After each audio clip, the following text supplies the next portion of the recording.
హైదరాబాద్ నగరాన్ని drugs free సిటీగా మార్చడమే లక్ష్యంగా పనిచేస్తున్నామన్నారు Telangana anti narcotic bureau SP Ramesh. విద్యార్థులు యువత డ్రగ్స్ బారిన పడకుండా అప్రమత్తంగా ఉండాలన్నారు. నైజీరియాకు చెందిన భారీ డ్రగ్స్ రాకెట్ ను అరెస్ట్ చేయడం జరిగిందని, కోట్లాది రూపాయల ఆర్థిక లావాదేవీలపై ఫోకస్ పెట్టడం జరిగిందన్నారు. హైదరాబాద్, బెంగళూరుతో పాటు అమెరికాలో డ్రగ్స్ డెలివరీ ముఠాలు పనిచేస్తున్నాయని, వారిలో 3 అరెస్ట్ చేశామని, ప్రధాన నిందితుడు నైజీరియాకు చెందిన ఎబుకా సూజీతో పాటు మరో 9 మంది కోసం గాలిస్తామంటున్న anti narcotic bureau SP Ramesh తో Big TV reporter Sagar face to face.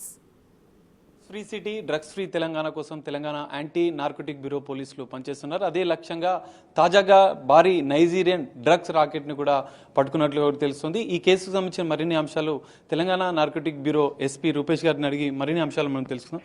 Sir చెప్పండి, ఆపరేషన్ ఎలా జరిగింది, ఎంతమందిని అరెస్ట్ చేశారు? So the entire operation is by Director Sir and his task force team along with Cyberabad Narcotic Pollution staff. So దీనిలో ఏంటంటే drug supply ఎలా అవుతుంది, distribution ఎలా అవుతుంది కన్జ్యూమర్ వరకు, దాంతోపాటు అండ్ కన్జ్యూమర్ దగ్గర నుండి మళ్ళీ మనీ ఎలా సప్లయర్ దగ్గర రీచ్ అవుతుందన్న ఎంటైర్ ట్రైల్ని కూడా చేయడం జరిగింది. Because our director sir believes in breaking this back bone, that is money. So ఏదైతే ఇన్ని ఇల్లీగల్ యాక్టివిటీస్ చేసేది మనీ కోసమే. సో ఈ మనీ అనేది పోకుండా కనుక మనం ఆపితే డెఫినెట్లీ డ్రగ్ కన్సంప్షన్ కానీ డిస్ట్రిబ్యూషన్ కానీ తగ్గుతుందని చెప్పేసి మేము. So in this case we were able to crack the entire channel. సరే, ఇందులో ప్రధానంగా నైజీరియన్ల పాత్ర, ఎందుకంటే గతంలో కూడా అనేక సార్లు హైదరాబాద్లో నైజీరియన్ డ్రగ్స్ సరఫరా చేస్తూ అరెస్ట్ చేశారు. సో ఇందులో వారి పాత్రలు ఏ విధంగా? దీనిలో నైజీరియన్స్ ఇప్పుడు మనం అరెస్ట్ చేసిన వాటిలో వీళ్ళంతా ఓవర్ స్టేడ్, ఆల్రెడీ వాళ్ళ వీసా ఎక్స్పైర్ అయిన తర్వాత కూడా వాళ్ళ స్టూడెంట్ వీసాలో వచ్చి ఇక్కడే ఉన్న తర్వాత ఈజీ మనీ కోసం అలవాటు పడి, so they started, some people are started distributing the drugs, some people are started ఈ అకౌంట్స్ తీసుకోవడము, మనీ కలెక్ట్ చేసుకోవడము, మళ్ళీ వాళ్ళని ఆపరేటర్కి వాళ్ళని ఎవరైతే ఆపరేట్ చేస్తారో వాళ్ళకి డబ్బులు పంపించడం లాంటివి చేస్తున్నారు.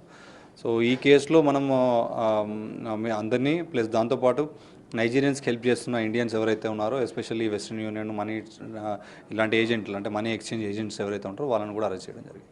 సరే, ఇందులో ప్రధానంగా హైదరాబాద్, బెంగళూరుకి డ్రగ్స్ వీళ్ళు విక్రయించినట్లుగా తెలుస్తుంది. దీంతో పాటుగా అమెరికా, విదేశాల్లో కూడా కొంత వీళ్ళు అక్కడి నుంచి దిగుమతి చేసుకోవడం, మళ్ళీ అక్కడికి కూడా విక్రయాలు జరిపినట్లుగా కూడా తెలుస్తుంది. మీరేం గుర్తించారు?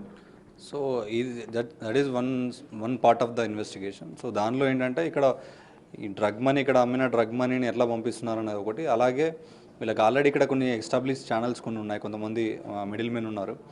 సో వాళ్ళు ఏం చేస్తున్నారంటే యూఎస్ నుండి మనీ ఎలా they can get money into the Telangana, ఇక్కడి నుంచి తీసుకొచ్చి ఇక్కడ మనీని డ్రా చేసి ఈ మనీని మళ్ళీ నైజీరియాకి పంపించడం అనేది కూడా ఒక డిఫరెంట్ యాంగిల్ అనేది ఈ కేసులో బయటపడడం జరిగింది. సార్, ఎంత ట్రాన్సాక్షన్ జరిగింది మొత్తం ఇప్పటివరకు? ఎబుకా సూజీ ప్రధాన నిందితురాలుగా మీరు చెప్తున్నారు. సో ఆమె పాత్ర ఏ విధంగా ఉంది? అసలు ఎన్ని కోట్ల రూపాయల ట్రాన్సాక్షన్ అక్రమంగా బదిలీ అయినట్లు మీరు గుర్తించారు? ఎబుకా సూజీ అనే అతను ఆల్రెడీ ఒక 4-5 టైమ్స్ అరెస్ట్ అయ్యాడు మన ఇండియాలో. తెలంగాణ పోలీసులు కూడా అరెస్ట్ చేశారు. బయటికి వచ్చిన తర్వాత after coming out he was absconding. So presently we are suspecting that he is in Nigeria. So తను ఇప్పుడు ఎంత ఇన్వెస్టిగేషన్ ప్రైమరీ స్టేజ్లో ఉంది. Now it is in the crores. So ఇంకా ఫర్దర్ డీటెయిల్స్ వెళ్ళి ఇంకా ఎంతమంది ఉన్నారు, ఇంకా ఫర్దర్గా ఇన్డెప్త్ ఇన్వెస్టిగేషన్ చేస్తే definitely will find out more. ఈ కేసులో ఎంతమంది ముఠా సభ్యులను మీరు గుర్తించారు? వీరు హైదరాబాద్, బెంగళూరుతో పాటుగా అమెరికాలో కూడా చేస్తున్నట్లు మీరు ఆధారాలు సేకరించారు? So basically we are focusing more and India and our Telangana, ఇక్కడ ఎంత ఉందనేది. ఇప్పుడు దాదాపు approximately we identified around 12 people. So ఈ 12 మందిలో డిఫరెంట్ పర్సన్స్ ఉన్నారు. డ్రగ్ సప్లై చేసేవాళ్ళు, డిస్ట్రిబ్యూట్ చేసేవాళ్ళు, మనీ కలెక్ట్ చేసేవారు, అకౌంట్స్ అరేంజ్ చేసేవాళ్ళు, అకౌంట్స్ తీసుకొని మళ్ళీ డబ్బు ముంబైకి పంపించేవాళ్ళు. సో ఇలా డిఫరెంట్ రోల్స్ అనేది ఉన్నాయి. సో అందరినీ కూడా ఐడెంటిఫై చేసాం. ఇంకా ఫర్దర్గా వీళ్ళకి హెల్ప్ చేసిన వాళ్ళు ఎవరున్నా కూడా ఈ కేసులో పెట్టడం జరుగుతుంది.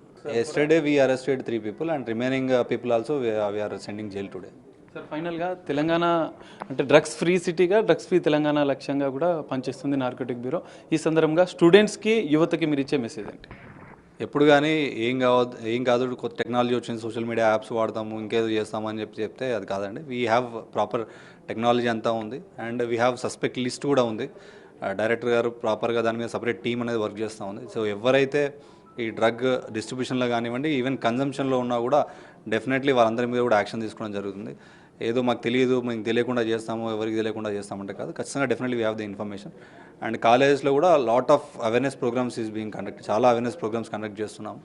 సో అయినప్పటికీ కూడా ఇంకా చేస్తే మాత్రం ఖచ్చితంగా మీరందరూ కూడా చట్టం అతిథులేం కాదు. సో ప్రతి ఒక్కరిని కూడా కేసు పెట్టడం జరుగుతుంది. Thank you so much. Drugs free సిటీగా లక్ష్యంగా తెలంగాణ నార్కోటిక్ బ్యూరో పోలీసులు పనిచేస్తున్నారు. తాజాగా అరెస్ట్ చేసిన కేసులో కూడా సంచలన విషయాలు కూడా బయటకు వచ్చాయి. కోట్లాది రూపాయలు మనీ లాండరింగ్ అక్రమంగా విదేశాలకు తరలి వెళ్తున్న నేపథ్యంలో దానిపైన ఆర్థిక లావాదేవీలపైన కూడా నిఘా పెట్టాము. హైదరాబాద్లో తెలంగాణ నుండి యువత స్టూడెంట్స్ డ్రగ్స్ మత్తు బారిన పడొద్దు, డార్క్ వెబ్లని ఇతర నెట్వర్కింగ్ల ద్వారా డ్రగ్స్ని విక్రయిస్తే ఖచ్చితంగా చర్యలు తీసుకుంటాం, ప్రత్యేక నిఘా ఏర్పాటు చేశామని చెప్పి నార్కోటిక్ బ్యూరో పోలీసులు చెప్తున్న పరిస్థితి కనిపిస్తుంది. కెమెరామెన్ పరశురామ్తో కలిసి సాగర్, బిగ్ టీవీ.